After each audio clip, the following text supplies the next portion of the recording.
everyone. Welcome, welcome. Thank you so much for coming to today's event. We're very excited. We're going to wait for a few minutes and give people an opportunity to come in.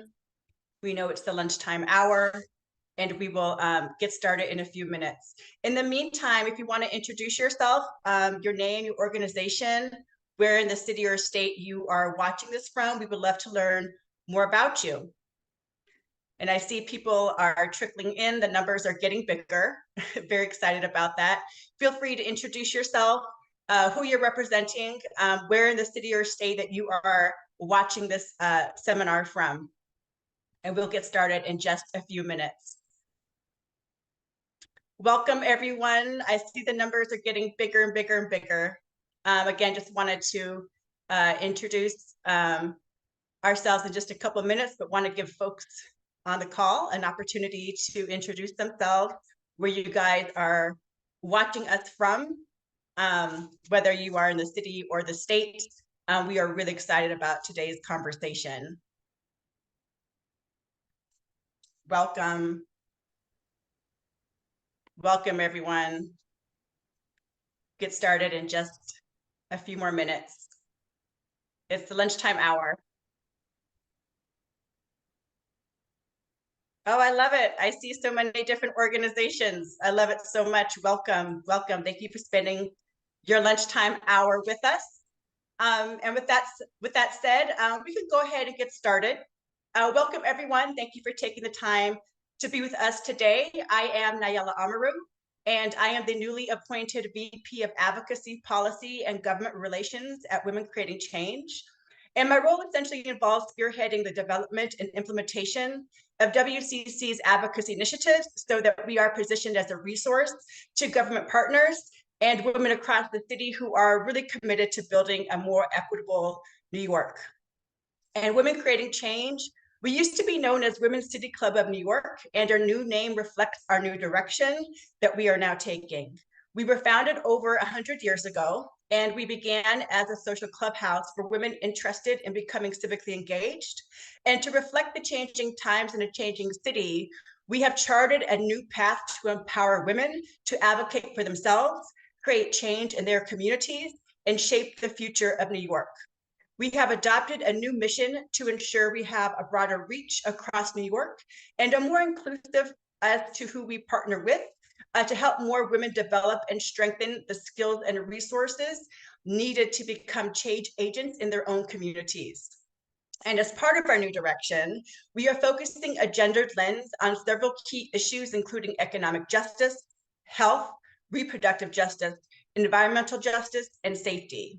And these are just a few of the core issues that impact different women in different ways. And through an intersectional lens of research, programming, and advocacy, WCC is positioned to serve as a key resource for elected officials and advocates across the city and state that are wanting to make New York a more fair, just city as well as state.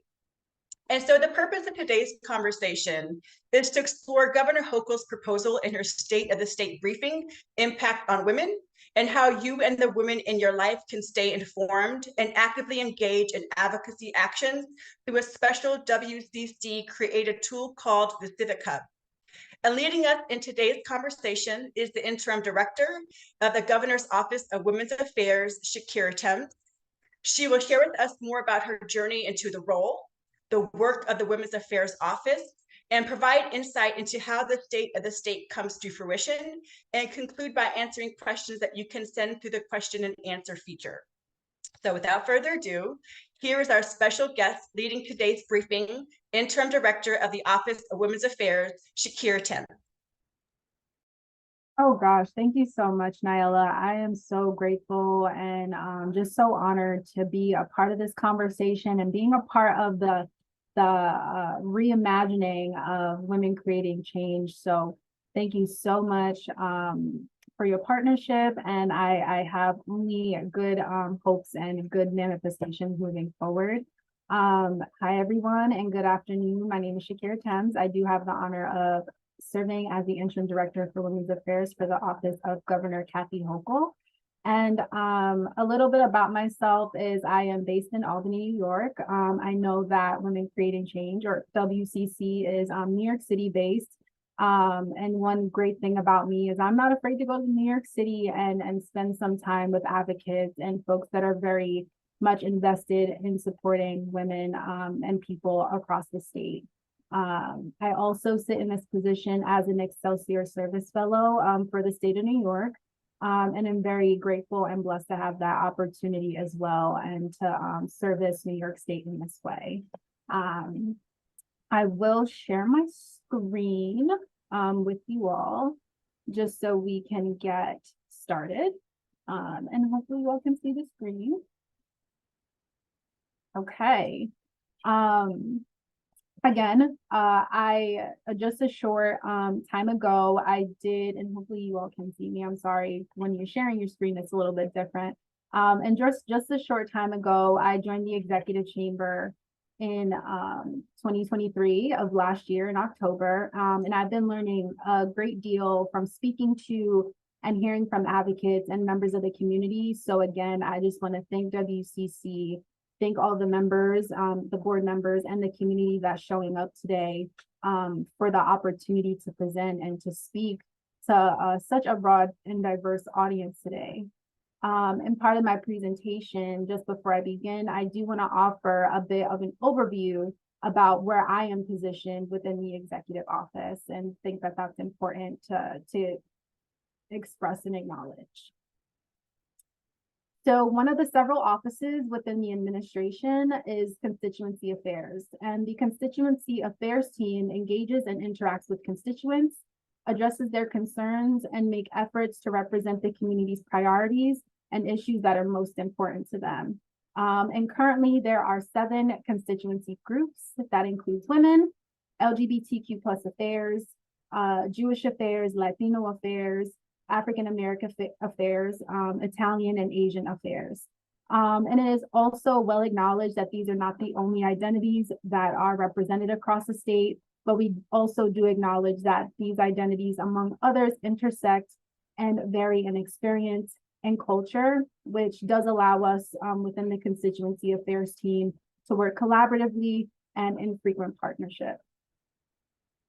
And as you can imagine, within women's affairs, and with women making up 51.4% of the state, there are many issues that directly impact and concern women. And there are just issues that women care about that have nothing to do with the quote unquote traditional roles or traditional issues that concern women. And my portfolio includes childcare, domestic violence and sexual assault, pay equity, and reproductive rights, health and justice, in addition to the various other policy topics and areas that I will be touching on in today's presentation. So the reason that we're all here today, state of the state, many people have questions about it. Before I really started in state government, I had questions about it. What is it? How does it happen? And I borrowed the text timeline from the New York State Division of the Budget website, which outlines the budget process. And as a new person entering into state government relatively, I've been getting quite a crash course in the policy and budgetary process. And often government is said to be a very complex machine. And in my brief experiences with the governor's office, I began to think of all the actors and the people that really move the government. I look at them as gears that keep the machine running, so to speak. And conversations are happening year-round internally with myself and my colleagues, with advocates doing the work on the ground, and with executive agencies to craft policy and to understand the issues that New Yorkers are experiencing. However, to give a rough timeline of the process, I think it's also helpful to know that state agencies, including the governor's office, are preparing their budgets and coming up with policy ideas as early as June and working on them through October of the previous year. And in the fall months, the executive chamber also works with the division of the budget, who are is the mastermind through crunching the numbers, and is a really awesome department of people who are diligent with balancing the competing fiscal priorities for the year. And by November and through the holidays, once all of the culmination of ideas and suggestions and recommendations from all of our partners are taken into consideration and really put into a package, they are presented to the governor, and she makes the final policy and budgetary decisions based on what the priorities are and the direction she wants to see the state move in the next fiscal year. And of course, she announces these priorities at her State of the State address, which is held in January, and is followed by the presentation of the executive budget announcement, which is presented to the legislature short after the State of the State announcement.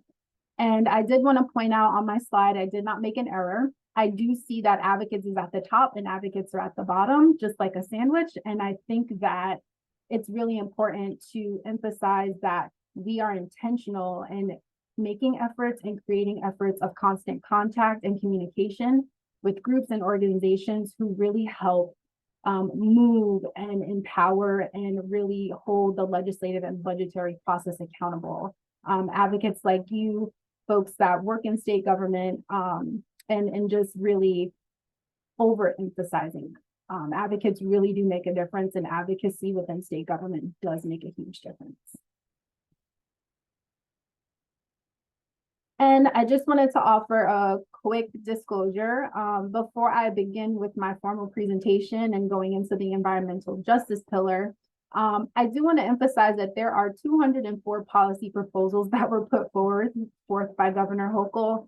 And while all 204 proposals are significant, important, and deeply touch the lives of all New Yorkers, especially those who are women, I will not be reviewing every single one. Otherwise, we will be here past lunch, and I personally need to eat lunch still. But there are also going to be some points highlighted throughout the presentation that I will cover in depth or give a bit more commentary on. And watching the time, I may skip over them, and I'm happy to follow up or answer anything during the Q&A session or post the presentation as well. And before I even get into this year's State of the State proposals, I did want to share that over the past year, the Hochul administration has successfully delivered clean power to parts of Long Island. Although I know this is mostly probably a New York City crowd, I think it is important to really understand the full landscape of what's definitely happening in the state. We've also announced the first round of available Bond Act funds, which includes $200 million for water infrastructure, and this is statewide. We've also launched the $200 million Empower Home Retrofits program to reduce energy costs for low-income homes, and have secured a $200 million in relief for high electric bills for 800,000 households. And I share this fact because in recognizing the urgency of climate change, Governor Hochul is definitely committed to continuing to take action and to make investment and reforms that are important for our climate and environmental goals as a state. And in navigating New York towards a greener future and taking steps to combat the climate crisis we're experiencing, Governor Hochul has made affordability a foundational part of her energy and sustainability agenda. And in 2024, we are hoping to launch the statewide Solar for All initiative, which combines the energy affordability program and the community solar to deliver clean energy savings on utility bills. And of course, if you own a home, you rent, whatever the case is, you're probably paying a utility bill, and sometimes they get overwhelming and they get costly. And we are hoping to offer remedies for the costliness of electricity. Additionally, the administration plans to make a $500 million investment in clean water over the next 2 years, which builds on the already vested $4.2 billion for clean water, clean air, and the Green Job Environmental Bond Act. This also includes the water funding that is focused on equity and environmental justice. Excuse me. Governor Hochul's plan also seeks to launch new initiatives that protect water quality, in which she will continue to support essential water projects, which deliver support to rural communities and support efforts to protect our lakes and our drinking water. And lastly, the administration wants to make New York greener by investing $47 million towards planting 25 million trees within the next 10 years and work to launch the Clean Transportation Standard Study, which will target greenhouse gases created by transportations and modes of transportation that have a negative impact on our air quality, our health, and our well-being. And kind of just to summarize all of what I said, as a planetary phenomenon, climate change has been studied and has shown to impact women more deeply than it does men. And not only from the biological perspective, but as I stated before, from the economical, from the health and the mental health perspective. And it's also really significant to keep in mind that this is not only a state issue, it's a national issue, and it's also a global issue. So understanding that it's not just us, New York doesn't exist in a vacuum, but the efforts that we take statewide, hopefully will have a trickle effect into the greater population, the greater scape of the world. So I say that hopefully. Next is the health pillar. Healthcare and the health industry is a very huge topic. And again, I stated I will not cover it all, but I will try to touch on points that are reflected within my portfolio and that the governor has really made great efforts in really trying to invest in and really cultivate. And with more than $300 billion in spending, New York's healthcare system is one of the largest and complex systems in the nation. And over the last 2 years, Governor Hochul has made multi-billion-dollar investments in investing in safety net hospitals. She passed the largest Medicaid rate increases in more than a decade, and announced a $2.6 billion investment in capital transformation funding for the state's healthcare facilities. And it's not lost on us either that there is still much work to be done. And we recognize that healthcare delivery within the state is also a really great challenge. And we're making efforts to increase resiliency in our healthcare system through things such as modernizing emergency room services. And of course, one of the largest things is strengthening, the healthcare workforce and making sure that people feel comfortable entering to the workforce and people that are in the workforce feel like they're being supported within the work that they're doing to keep all New Yorkers safe, alive, and healthy all the time. And in all of the important areas of health, the administration has been making substantial efforts to improve our mental health care systems. And while mental health access has always been an issue in many respects, the pandemic in its own way really highlighted and exacerbated some of the issues that were already existing in communities and impacting people across the state. And the Hochul administration has made big strides to addressing the mental health crisis that is disproportionately compounded and again exacerbated for historically disadvantaged community. And there have been efforts to definitely invest in youth mental health in addition to health for all New Yorkers. And I'm just staying on time. And in the interest of time, I wanted to just speak to a few of the highlighted sections and state that New York currently ranks 30th in the nation's well-being and ranks pretty poorly in prevention and treatment services, mostly for children overall, but children especially. We plan to take several steps to expand high quality access for New York's children and youth. And one way we want to do this is ensuring that the Medicaid and Children's Health Coverage Insurance Program covers eligible children between ages 0 and 6. And we are also making efforts to support community-based organizations that are also making investments in the quality of life for children with special needs. And again, healthcare is broad, healthcare is big, it's a completely different place of its own. And this does not even scratch the surface. This is not an extensive list. Again, there are 204 proposals, and a lot of them have to do with healthcare.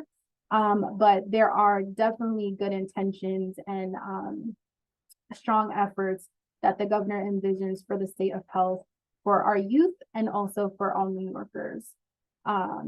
And I just wanted to also mention that New York has made really great strides in eliminating preventable epidemics and chronic diseases. And we want to continue this work and make it easy for access to care, treatment, and preventable services. And I would be remiss in not speaking about abortion care. And since the overturning of Roe versus Wade, the governor continues to find ways to make New York a safe harbor for those who provide and seek abortion care. And as part of last year's budget, there were major actions to protect abortion access, including Medicaid, increased Medicaid reimbursement, additional data protections for patients who were seeking care, and $100.7 million investment in funding to support abortion providers and reproductive health care. Governor Hochul also signed legislation that allowed pharmacists to provide over-the-counter contraception and to ensure that SUNY and CUNY campuses have access to medication abortion. And still and yet, with all of the amazing progress and initiatives we were able to instill to affirm and expand access to abortion care, there are still concerns from the physician side about medical data and data privacy, and we're making efforts to modernize the technology for electronic reporting to provide safeguards for sensitive abortion-related information. And next, the safety pillar. I also wanted to just preface this, that public safety through the lens of the Women's Affairs portfolio primarily focuses on domestic violence and gender-based violence. And that sometimes will cross with firearms, any violence with firearms or guns, just because of the nature of the situations that happen with gun violence and domestic violence as well. And it has been expressed that many domestic violence offenders have never been prosecuted, and dismissal rates remain high across the state, but mostly in New York City. Offenders' behavior, if not prosecuted in a sufficient amount of time, the behavior continues and it has the potential to escalate. And our data shows that domestic violence actually accounts for 40% of felony assaults in New York City and 30% of aggravated assaults outside of New York City. And additionally, domestic homicides account for roughly 20% of homicides in any given year in New York State. And police departments also respond to about 1,100 incidents of domestic violence or gender-based violence calls in a day. So these numbers are staggering and they're quite shocking, especially coming into this work with domestic violence and domestic violence providers, and understanding that the resources are needed and there's constant need for safety and safety net programs for survivors as well. And with this data, again, the governor proposes to make bold investments in a set of proven strategies to increase the likelihood of successfully prosecuting domestic violence cases, seizing firearms, and deterring future violence among high-risk offenders, and to help survivors recover and regain financial, mental, and economic stability. Governor Hochul is proposing a $40.8 million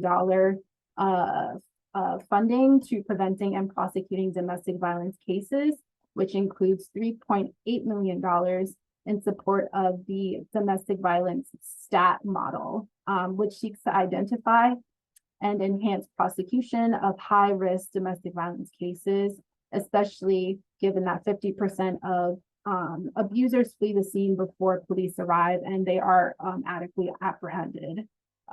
This $38.8 million also includes $5 million investment in grant programs for survivors which will be used to cover expenses in emergency situations. And I'm also very happy to share that Governor Hochul announced last month and within the budget, a $120 million investment in victim service providers and advocates with victim assistance funding. Victim service organizations provide substantial important support and financial assistance to survivors during their time of need, which includes shelter, food, safety, and security measures.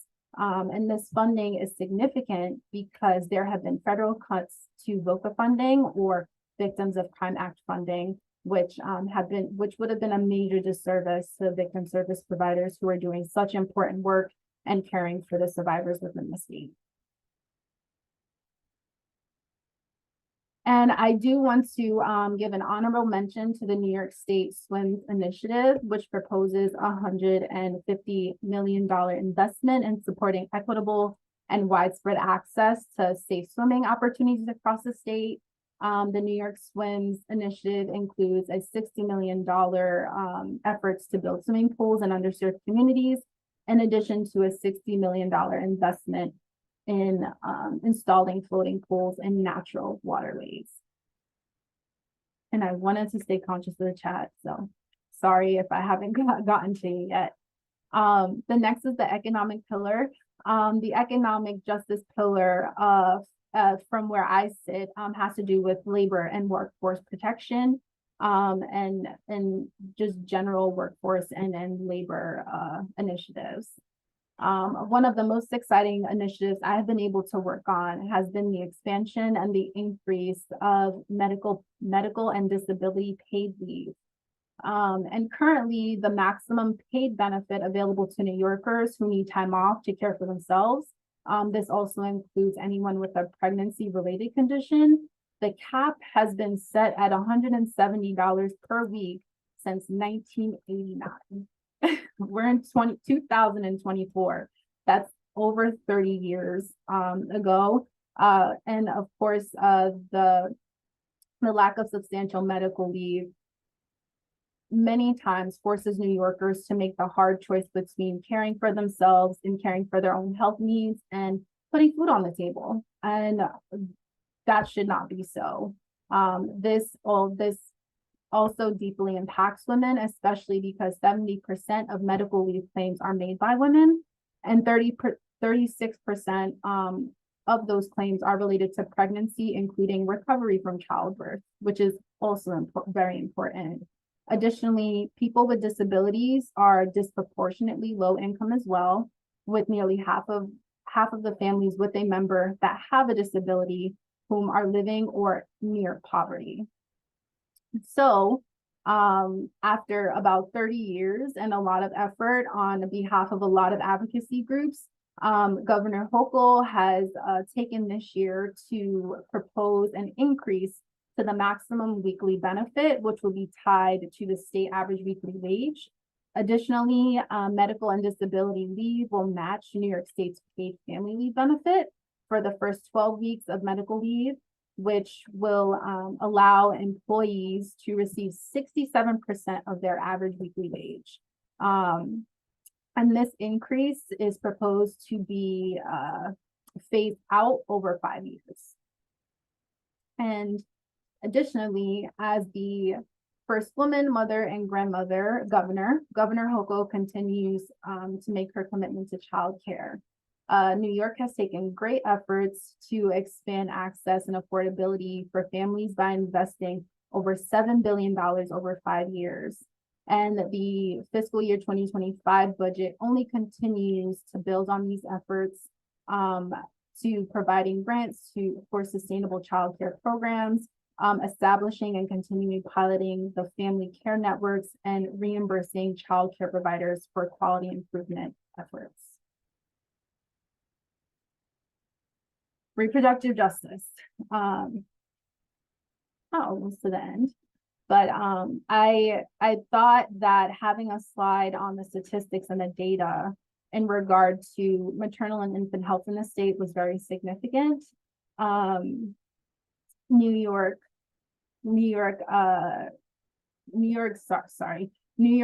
still ranks 15th out of 37 reporting states nationwide on maternal mortality and morbidity, and a woman's chance of dying as a result of pregnancy is more than twice as high in New York as it is in California, which has the lowest maternal mortality rate in the nation. Pregnancy pregnancy related deaths are also sky high, too high for Black mothers and women of color, accounting for 14.3% of all births, but account for more than half of maternal deaths that happen across the state. Black mothers are 3 and 5 times more likely to die from pregnancy than white mothers, and are also more likely to experience pregnancy-related complications. And within the past 2 years, infant mortality has slightly gone up, and nationally it has increased for the first time in over 20 years. And just to still highlight the disparities within infant and maternal and infant health, Black infants are almost 3 times higher to die than white infants too. So there is a real effort and a real attention being put on maternal mortality morbidity in the state. And the governor proposes to advance a comprehensive plan to further increase access to quality care during the pre and postpartum period, including mental health care and addressing other risks associated with infant and maternal mortality. And some of those really awesome initiatives are increasing access to prenatal health care. There was a very amazing idea put forward by the governor in establishing the first in the nation state prenatal paid leave, which currently is being proposed to be added to paid family leave. This would allow for mothers and birthing people to have 40 additional hours of paid leave through PFL to go to prenatal care appointments. A lot of times there is a choice of, do I go to this appointment or do I go to work? And in knowing that you may or may not get paid still also shouldn't be an option. We want healthy moms, we want healthy babies in the state. And this is one way that we are trying to achieve that. Also, required informed consent to drug tests in pregnancy or postpartum has been a big issue, especially because Black women are also disproportionately tested without their consent, which again, the disparities exist all through maternal and infant health. And we are making efforts to really call those out and make intentional efforts to solve those. Additionally, increasing a standing order to increase access to doula services, increasing and establishing new oversight mechanisms to avoid unnecessary cesarean births. Also very important, again, because of maternal mortality and morbidity, there are disparities in who receives cesarean births within the hospital system in general. We also want to reduce the barrier to cost for pregnant patients, reduce the risk of sudden infant deaths, unexpected infant deaths, and continue to develop data-driven interventions to improve birth equity across the state as well. And improving maternal mental health is also very important, and we are making, again, very intentional and thought out efforts to really address some of the postpartum issues, and sometimes before pregnancy even happens, in regard to mental health needs, mental health concerns, and addressing mental health issues across the state, especially for women, especially because there are a lot of mental health, maternal health care deserts the more you go upstate, and these needs are only becoming more apparent every year. And lastly, requiring paid breaks for breast milk expression in the workplace. The legislation would require all breaks for breast milk expression to be about under 20 minutes, but there also wouldn't be a risk of losing any money, while also building a culture of inclusivity and acceptance of mothers and birthing people in the workplace as well. And just like that, I am all set, and definitely open for questions now. I think I gave a little bit less time than I needed, but I needed a little bit less time. So that only leaves a little bit more time for questions, which I'm happy to begin.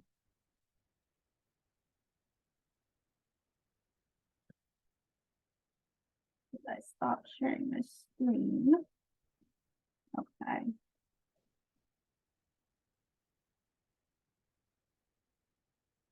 I did just stop sharing my screen, but I am still here.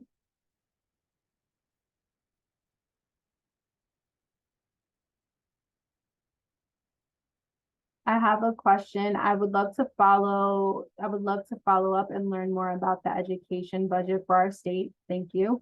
Thank you so much for that question.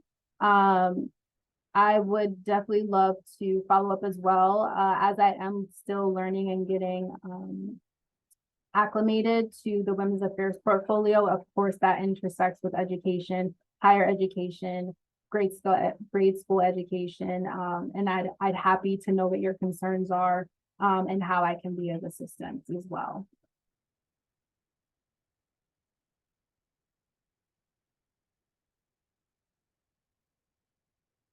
Okay.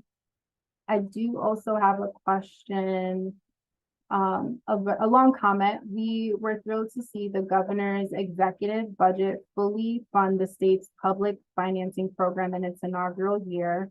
As you know, the policy has the promise to break barriers to political participation, especially for women and individuals from historically disadvantaged communities.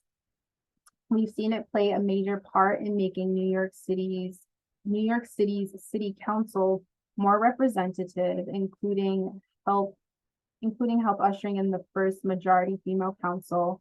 What will your administration do to increase public awareness of the state's new program, especially as we inch closer to the deadline to sign up in later months? How can the Brienne Center and our partners help? That is from Marina.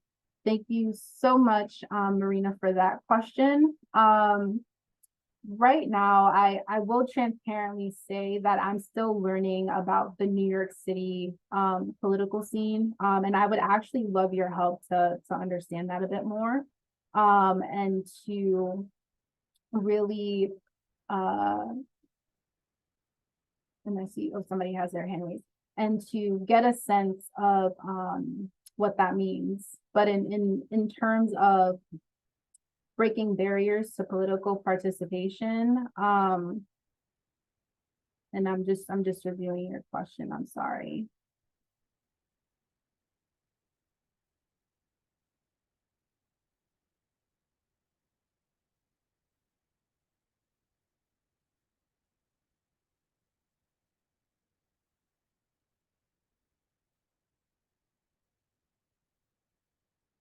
In terms of what the administration can do to increase public awareness of the state's new program, I would definitely have to find that out.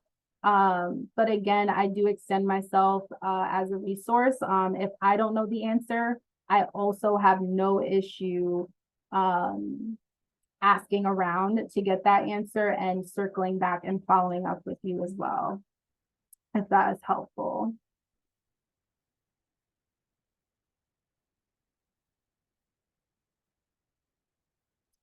Okay.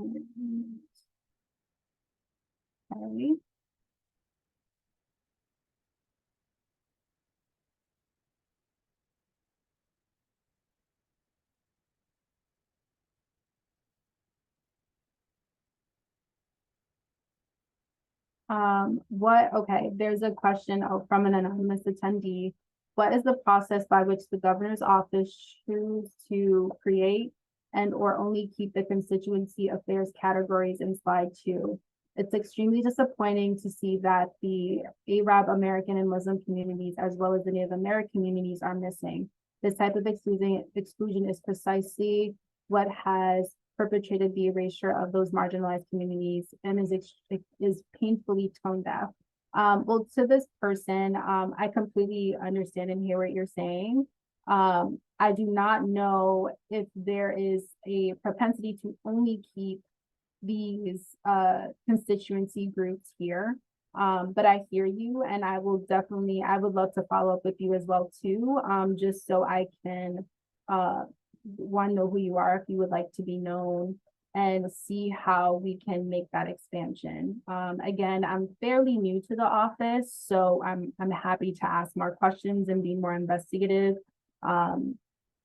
during my tenure with the governor's office. But I do think you are correct in really pointing out that there are, again, parts, and I did say this, parts of the state that are not represented and should be.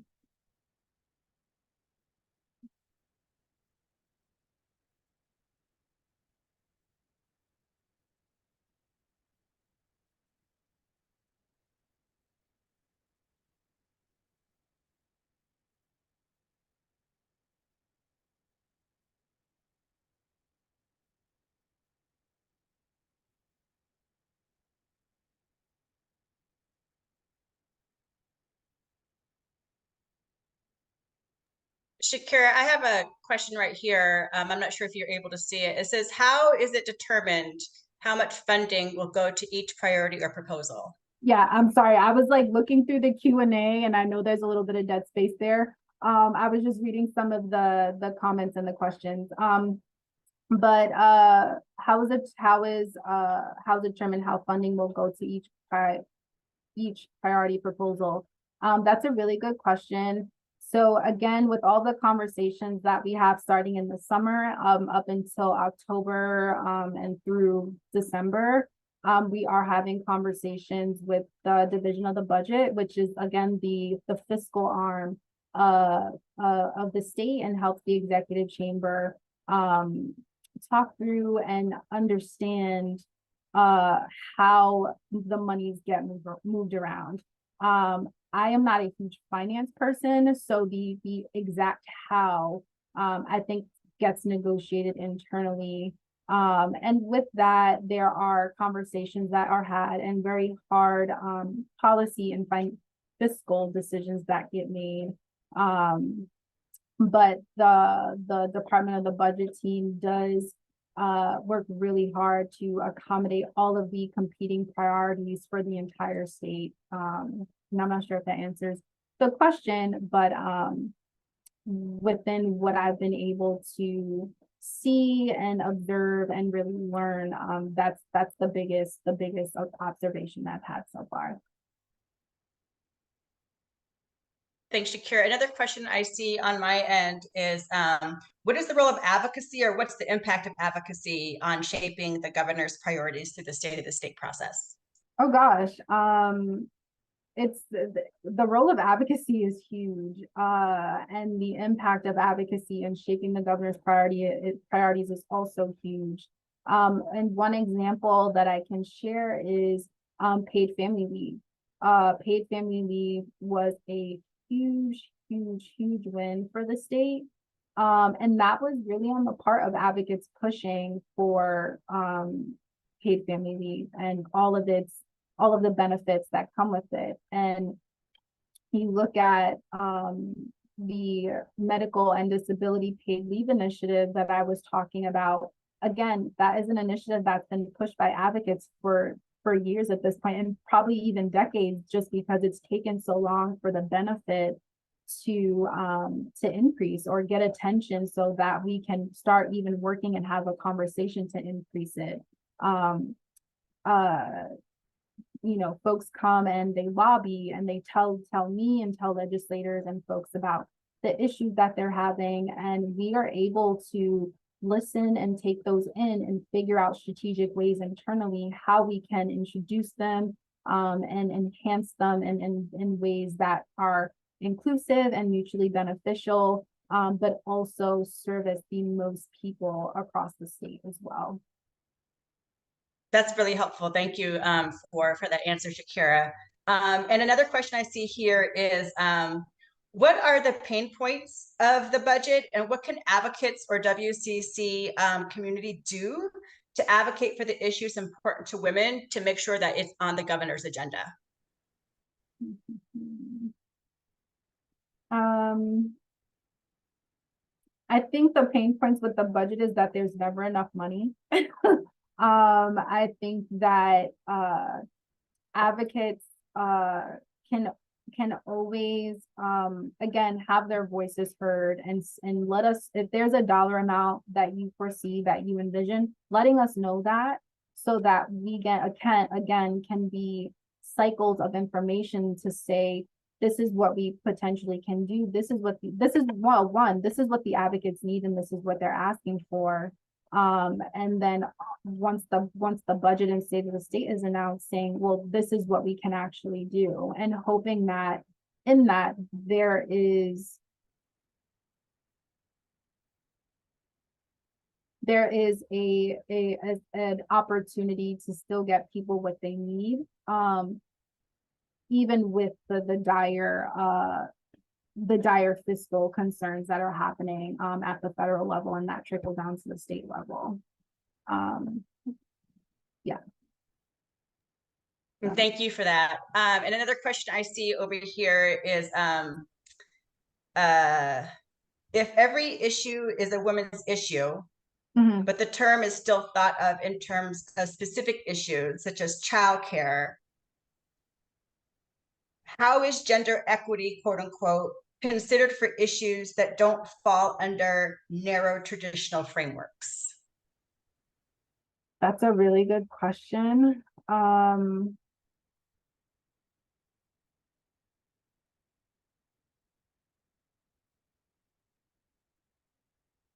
I think that gender equity, again, has to do with the consciousness and the advocacy and the effort around everybody as a unit to really ensure that when we are talking about childcare, that these things are also not just for or about women in childcare. I think the other part of it is we typically label things women's issues because of who we see performing or providing services or teaching or taking care of people.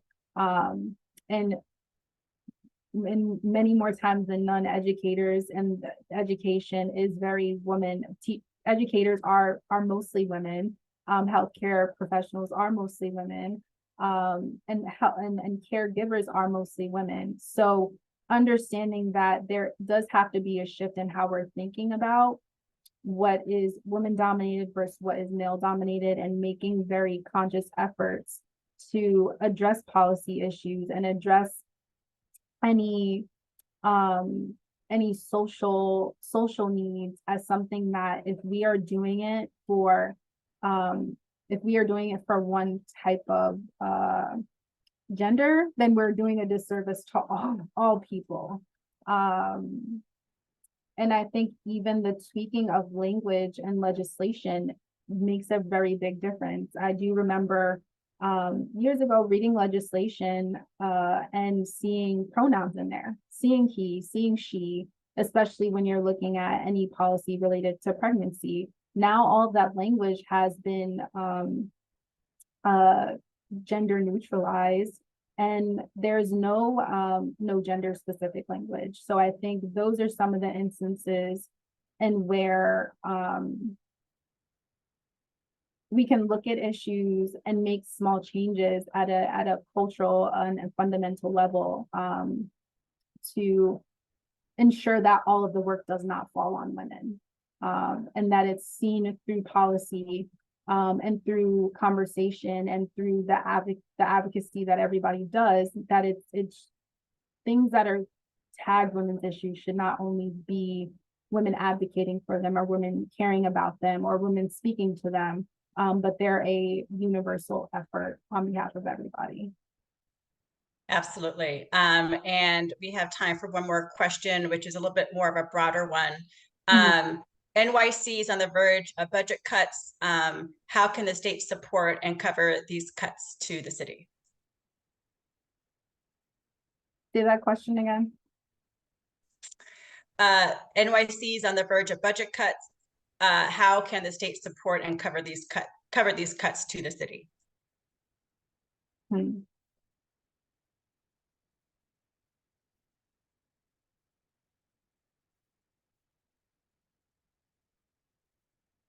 That is also a really good question. And currently, again, in full transparency, a bit beyond the scope of where what I've been able to absorb.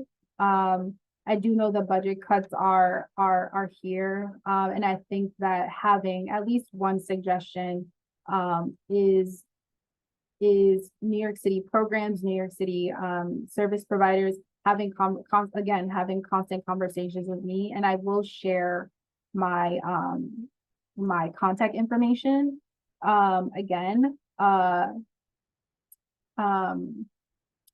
But yeah, as I'm learning what's happening across the state, and I know that budget cuts are happening universally across the state, and New York City in particular is experiencing these cuts. But I want to actually learn from you all what we can do, and how we can support you, and what are some intentional opportunities that I can let you all know about, and how we can be collective partners. Although there are folks that are also work within the executive chamber in New York City. I do understand as the point of contact for women's affairs that I will be asked those questions, but I'm also willing to learn and to help the best way that I can as well. I hope that that's helpful. I'm sorry. No apology, Shakira. Thank you so much. You have provided a really insightful presentation that makes it very clear the Hochul's administration plans to really improve the quality of life for women in quite a few different ways. And it's really important for us as New Yorkers to know what those specific policy and budget proposals are, and especially how they impact us, our families, as well as our communities. So thank you again for this presentation, and for sharing your contact information, which we will also share again. And just as a reminder to the folks in the audience, if you didn't have a chance to have your question answered, Shakira will certainly follow up with you. And so again, Shakira, thank you for this presentation, and thank you to the audience members for your questions. Next up is Laura Edidin, Senior VP of Programs and Partnerships, who will walk us through a newly created online resource tool called the Civic Hub. Laura? Thank you, Nayela. I hope today has inspired everyone to be more active in your communities. And with that in mind, I'd like to take a moment to introduce you to a new online tool developed by Women Creating Change called the Civic Matters Hub, which is really one-stop shopping for all the information you need to affect change in your community. And the thing that I really appreciate about the hub is that it meets you wherever you are. So if you're somebody who is already very active in her community and you want to deepen that engagement or meet others who are in that space, or you're someone who's newly inspired to try and affect change in your community, the hub has everything you need. So I'm going to do a quick demo for you. I'm going to share my screen.